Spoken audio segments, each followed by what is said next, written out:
Hi there. Welcome to today's exam training video. Today we will discuss English exam 2012, tijdvak 2, text 7. You can tell a great university by the companies it keeps.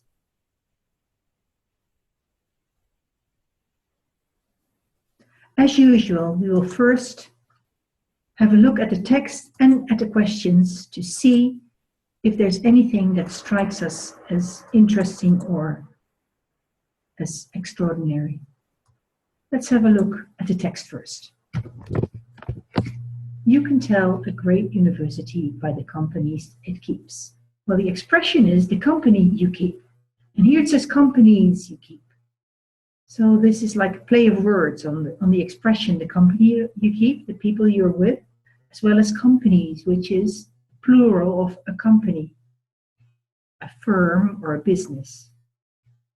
Wilhatten. Let's have a look at what it looks like, what the text looks like. If there are any elements that strike us, it's interesting or sort of jump out at you. So far, nothing, right?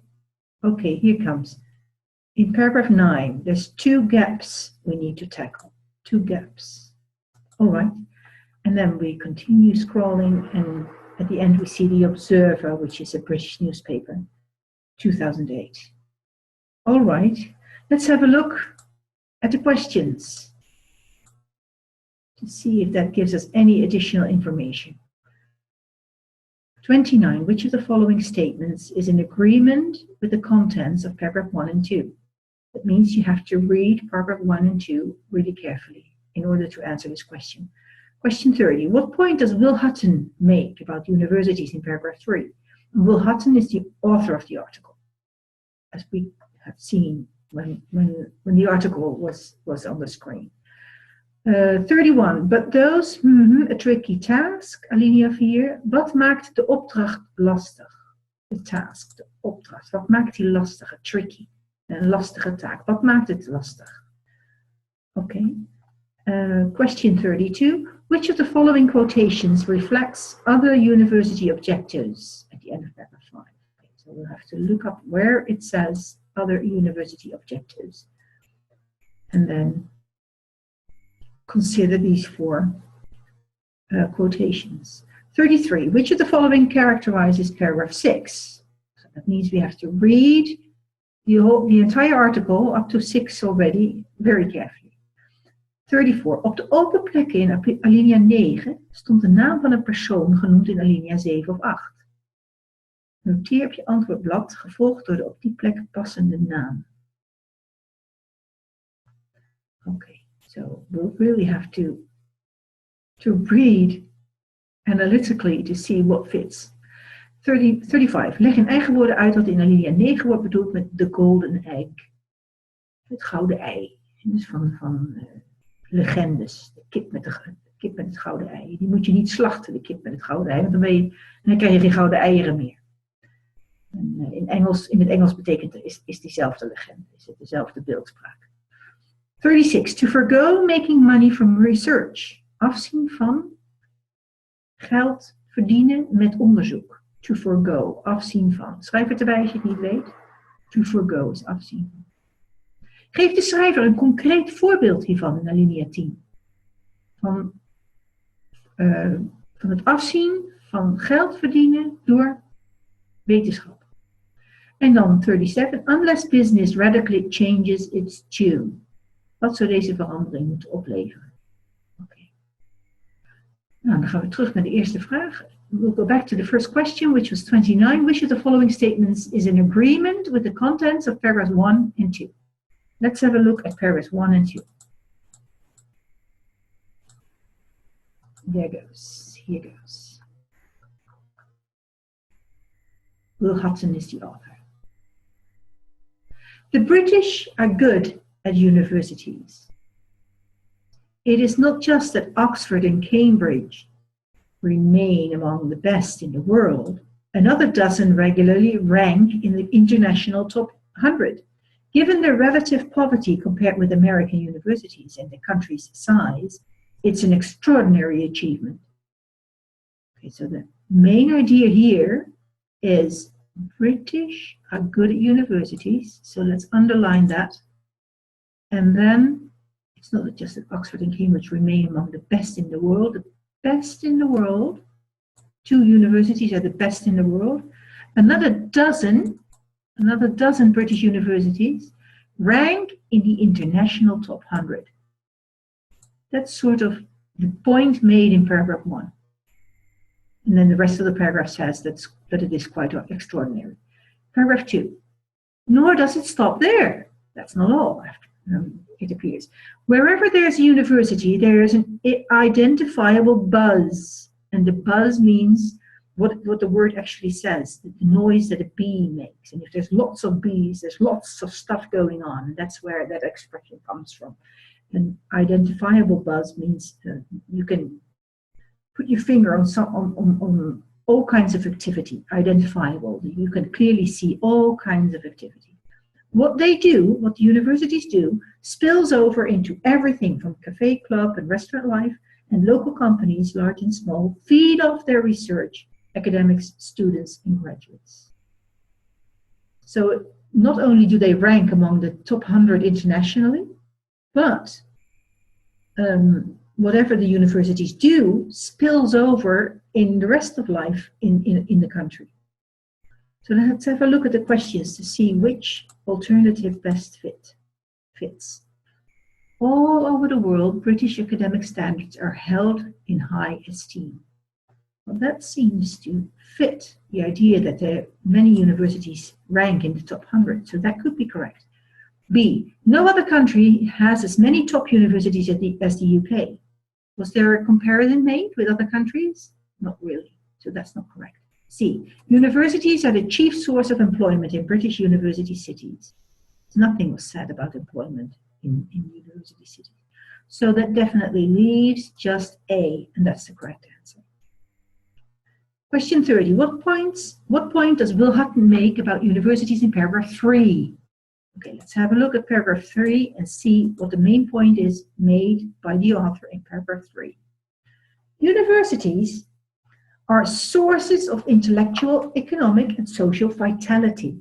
But the alchemy that creates the university is very particular. And what goes on in the university is very particular. It's not a general type of dynamic. It's very particular to universities. Their culture is sustained because they are autonomous, serving their vocation as places of free learning, scholarship, teaching, and research. I think we should underline this because this is unique for universities. Any beneficial impact they have on the city in which they are located comes next. So they are autonomous, they're on their own, they're not dependent on anything else as far as their work goes. And what comes next is the beneficial impact they have on the city in which they are located. So any beneficial impact on their surroundings comes next. So this paragraph actually makes a twofold argument. First, it says, and we can put that here, first. I'm not able to write. I thought it first. First is the fact that they're autonomous as a place of learning and research. And second comes the influence it has on the environment, on the surroundings. There you go. Second. This comes first, that comes second. Let's have a look at the questions. What does it say? Universities, right? The ability of universities to make a city a vibrant place has no priority over their academics' merit. It was said that the academics come first and then comes the influence on the city they're located in. So that could be correct. B, their influence depends on the degree to which they are integrated into city life. Did the article speak about integration into city life? No. C, their presence add to a city's prestige nationwide. Nothing was said about the prestige nationwide. So that leaves us with A, and A is the correct answer. 31. But those tricky task, wat maakt de opdracht lastig? Alinea 4. Let's go back to paragraph 4 and highlight the quote we have to look at. And the quote we have to look at is this part. Let's see. But those who govern universities and their government paymasters have faced a tricky task. Okay, let's just first read 4. Rather a long paragraph. Everyone pays lip service to the idea of university as an enlightenment center of knowledge. En iedereen neemt dat zomaar voor granted. Je vindt het vanzelfsprekend dat het een centrum is van kennis. But those who govern universities face a tricky task. Zo'n lastige opdracht om dus het centrum van kennis te zijn. Too much emphasis on knowledge and learning for their own sake, and the university becomes an ivory tower. Too much emphasis on economic benefits, and the idea generator implodes. Okay, so this is a sentence that consists of 2 parts, and both parts start with too much. Let's have a look at it again. Too much emphasis. Emphasis means, you have to look it up in the dictionary if you can think of it. It means nadruk. Too much nadruk on knowledge and learning for their own sake, and the university becomes an ivory tower. So we'll just underline too much emphasis on knowledge and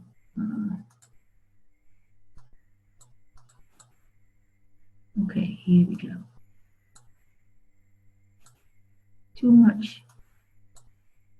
There. Too much emphasis on knowledge and learning turns the university into an ivory tower. Ivory tower. Too much emphasis on economic benefits. And the idea generator, the idea which is the university as a center of knowledge and research, and the idea generator implodes. So what they speak of here is a sort of balance. A balance between learning and knowledge for their own sake and economic benefits they need to generate from their knowledge and research. So they need to strike a balance somehow. Let's put that in the margin, the word balance, because that's what this is about. Balance. In the US, despite American universities' world standing, there's growing concern that too many universities and academics have sold their intellectual birthright to the demands of commerce, so killing off the very idea of the university. Some British academics are beginning to voice similar concerns. So this part of the article, of this paragraph, is stating that in America, they have trouble striking the right balance. And some British academics are beginning to voice similar concerns. So they're afraid the balance is in danger, the right balance is in danger in Britain as well. Let's have a look at the question again. And so, there we go. What is a tricky task? Wat maakt de opdracht lastig? Something having to do with too much this and too much that, remember? Too much emphasis on this, too much emphasis on that. And so how would you phrase that in Dutch? Iets met evenwicht. Nou, de manier om het te zeggen zou zijn een juist evenwicht vinden tussen wetenschappelijke belangen en commerciële belangen. Dat zou het antwoord zijn. Je zou zelfs kunnen zeggen het juiste evenwicht vinden tussen verschillende belangen. Dat zou ook wel goed zijn. Het gaat om dat evenwicht vinden. 32. Which of the following quotations reflects other university objectives? At the end of paragraph 5. Which of the following quotation reflects other university objectives? Let's have a look at paragraph 5 and identify where it says other university objectives. Paragraph 5. And we'll scan paragraph 5 real quick to see other university. Okay, here we have it. Other university objectives. Let's highlight that. Other university objectives. And if you don't know what objectives means, you'll have to look it up in the dictionary. It means doelen. De andere doelen van de universiteit. Let's read paragraph 5. These worries about reaching the right balance, these worries reached a new pitch last week by a document leaked to the Financial Times that sets out how the new department for blah blah blah blah sees universities, or did 4 months ago. The paper, that's the document, the paper and the document are the same thing. The paper, like the innovation white paper to be published later this month, stresses the economic impact of universities and their research as their alpha and omega. Okay, we'll need to underline this. The paper from the government, because this is a government institution, stresses the economic impact of universities in their research as their alpha and omega. And that means as something they cannot do without. That's the birthright of the university, and that's the end of it. So the paper actually pushes them in the direction of involvement with business. They must further move towards becoming business-led hothouses of local innovation to which other university objectives must be at least partially subordinate. So the government paper that was released, or that leaked to the Financial Times, says that they have to be more business-oriented and other university objectives must be at least partially subordinate. En die moeten daar ondergeschikt aan zijn. And which other objectives have we seen so far? Let's look at what we underlined here. We saw here that there were 2 things that a university, why the dynamics in a university is so particular. Because their culture is sustained because of their autonomous serving their vocation as places of free learning and research. And any beneficial impact you have on the city which they are located comes next. And then the text goes on. Too much emphasis on knowledge and learning for their own sake, and the university becomes an ivory tower. Too much emphasis on economic benefits, and the idea generator implodes. So here you have these secondary goals, those secondary objectives. And so the other university objectives, other than research, has to do with the influence they have on their environment, their commercial presence. And here the paper says they must further move towards becoming business-led hothouses of local innovation to which other university objectives must be at least partially subordinate. So here they talk about the business side of it all, and the other ones are, of course, the research that was mentioned here as a first. So the paper that is mentioned in 5 wants to reverse this order. It says, well, the impact on the city and on commerce will have to come first, and then the autonomous role of a research center will have to become second, subordinate. Let's have a look at the question. There we go. What does it say? Which of the following quotations reflects other university objectives? And we've just seen that these others, besides the business, have to do with research and with being a center of knowledge.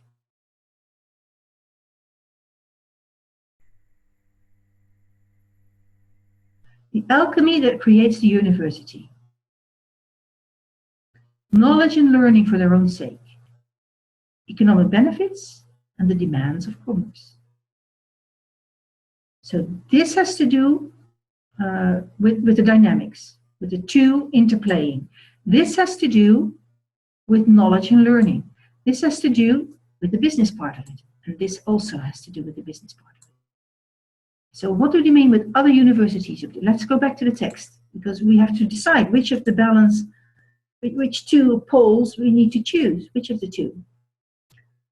They must further move towards becoming business-led hothouses of local innovation, to which other university objectives must be at least partially subordinate.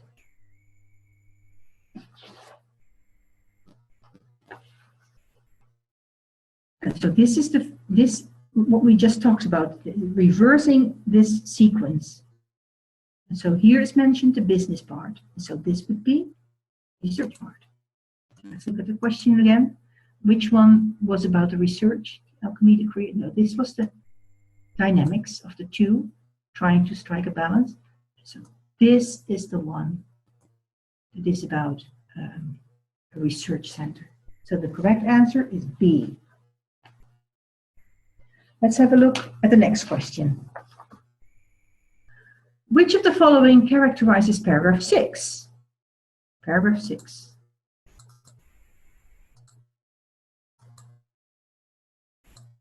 Okay. Business must be enlisted to design degree courses and partly fund students' courses. And university must do more to commercially exploit their intellectual property. So this is still a paper, the government paper talking, right? The paper. So we're still talking about that paper. And the paper says business must be enlisted, blah, blah, blah, blah, and universities must do more to commercially exploit their intellectual property.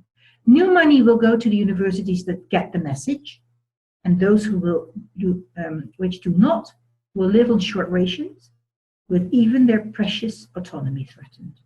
So new money from the government will go to the university that get the message. So universities that strike new agreements with businesses will get more money from the government, and those who are not successful in getting commercial money will get less. Let's have a look at the question and the alternatives.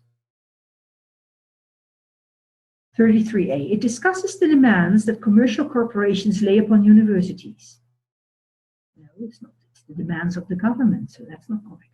It outlines Will Hutton's advice for universities that wish to innovate. No, it talks about what the government paper says, so it must be C. Let's check. It summarizes the government's view of the direction universities should take. And that's right. That's what paragraph 6 does.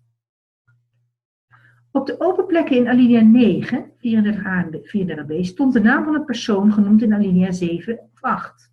Noteer op je antwoordblad 34a, 34b, gevolgd door de op die plek passende naam.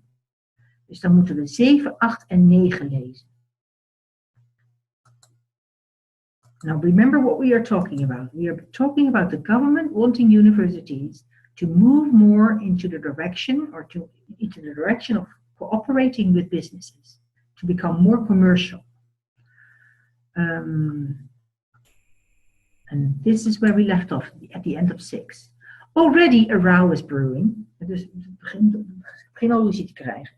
For the government, there are academics such as Derek Fairhead, professor of applied geophysics at Leeds, whose fast-growing spin-off company, GTEC, has made him and colleagues millions while generating jobs and exports aplenty. If university research is left unexploited, he says, it's a scandalous opportunity lost.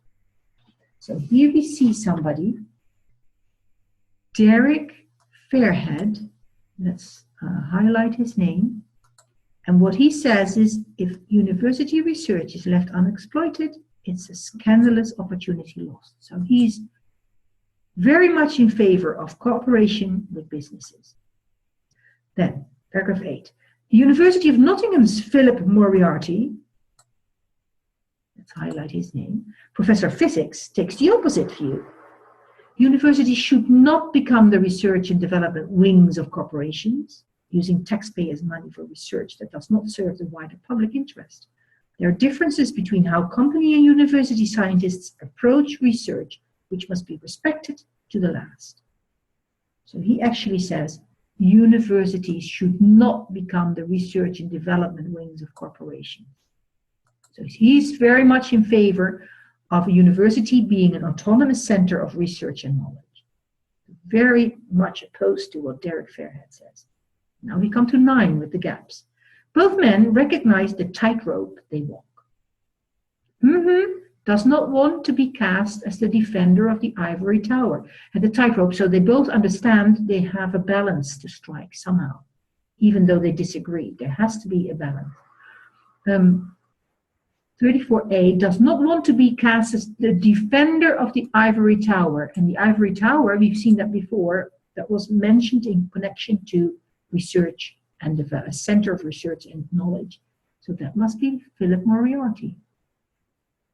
He's the one who's in favor of universities being on their own, being autonomous. Nor the apostle of hypercommerciality. And so that must be Mr. Derek Fairhead, who's so very successful with his spin-off company, GTech. So 34B is Derek Fairhead. Let's have a look at the question again. So we've had 34. Let's look at 35. Leg in eigen woorden uit wat in alinea 9 wordt bedoeld met de golden egg. Let's have a look at the golden egg. The golden egg. Where does it say the gold? Oh, here, the golden egg. We're going to highlight the golden egg so we won't skip it. So both men recognize the tightrope they walk. I'm at the beginning of 9. So while they have differing opinions, they both feel they have to strike a balance somehow. But there is an academic vocation that does not readily sit with commercial values. The evidence is that research needs to be undertaken for its intrinsic interest, with researchers free to go down blind alleys. If you force universities to overprescribe what can and can't be researched at the behest of corporate backers, you kill the goose that lays the golden egg. It is only later, when an idea hatches and a proposition is proven, that business should enter the frame. Okay. So here they're talking about what happens in a university. There's research going on, and researchers are free to go down blind alleys. They're free to go whatever direction they feel like going. If you force them or overprescribe what they can and can't be researched because of your corporate backers, you kill the goose that lays the golden egg. And so if you restrict the free research, then you won't have this wonderful idea that will end up making a new business. So the goose that lays the golden egg is in fact free research, unrestricted by commercial interest. Let's have a look at the question again. Leg in eigen woorden uit wat in alinea 9 wordt bedoeld met de golden egg. Nou, dat is dus zo'n idee. Dat is de ontdekking van een idee waar later misschien dan een bedrijf uitkomt. Dus je antwoord zou dan moeten zijn een zuiver wetenschappelijk onderzoek of ontdekkingen die voortkomen uit wetenschappelijk onderzoek. Dat is de golden egg. En dan zou je in die vergelijking is dan de universiteit de kip. En die geweldige ideeën die eruit komen, waar business iets mee kan doen, dat is de golden egg. 36. To forgo making money from research. Forgo was afzien. Afzien van geld verdienen met research. Dus als je het commercieel maakt. Geef de schrijver een concreet voorbeeld van hier, alinea 10. Let's have a look at paragraph 10. 10 here. And yet, en toch, universities are pivotal to the economy and set to become more so. To forgo making money from research, that was the quote that we need to look at. To forgo making money, oh, I'm not doing it correctly here.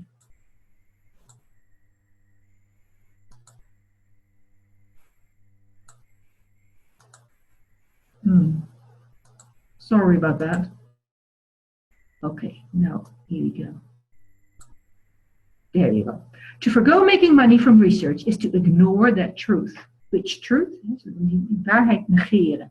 Welke waarheid? Namelijk dat universities are pivotal, zijn centraal in de economie. Dat is de waarheid. En als je dus geen geld verdient met je research, dan dan negeer je eigenlijk de waarheid dat universiteiten zo centraal zijn in de economie. And despite all the effort and exhortation of the last few years, the amount of additional income generated by commercializing intellectual property by the UK university sector was a mere £31 million in 2005-6, a success rate that would embarrass a single venture capitalist, let alone the university sector, worth some £10 billion. £31 million in comparison to £10 billion that the entire sector has. And a mere means slecht, maar dat is natuurlijk bijna helemaal niks. Dus dit is het bedrag, the amount of additional income generated by commercializing. Dus ik begin even hier. And despite all the effort and the exhortation of the last few years. Dus ondanks alle moeite die er gedaan is er maar 31 miljoen binnengebracht door commercialisering. In een sector die 10 biljoen kost. Dus bijna niks gewoon. A survey by law firm Morgan Cole found that 90% of universities still prefer publishing to boost their research standing rather than applying for patents. Dus die survey, onderzoek bij law firm, bij deze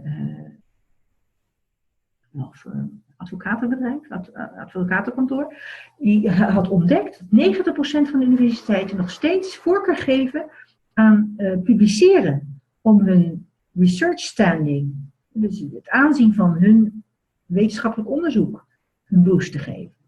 Liever dan patenten aanvragen, en patenten zijn natuurlijk een eerste stap op de weg naar commercialisering. Dus 90% van de universiteiten zijn liever bezig met publiceren dan met patenten.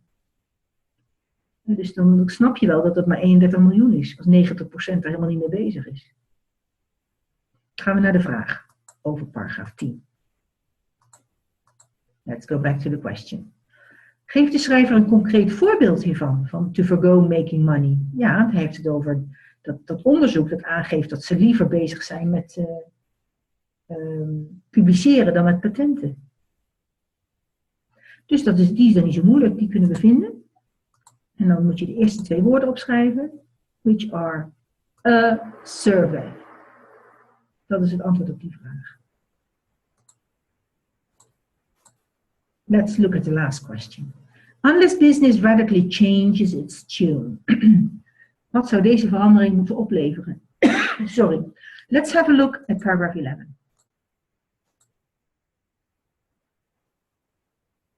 Yet, business's part in the failures remains largely free of criticism.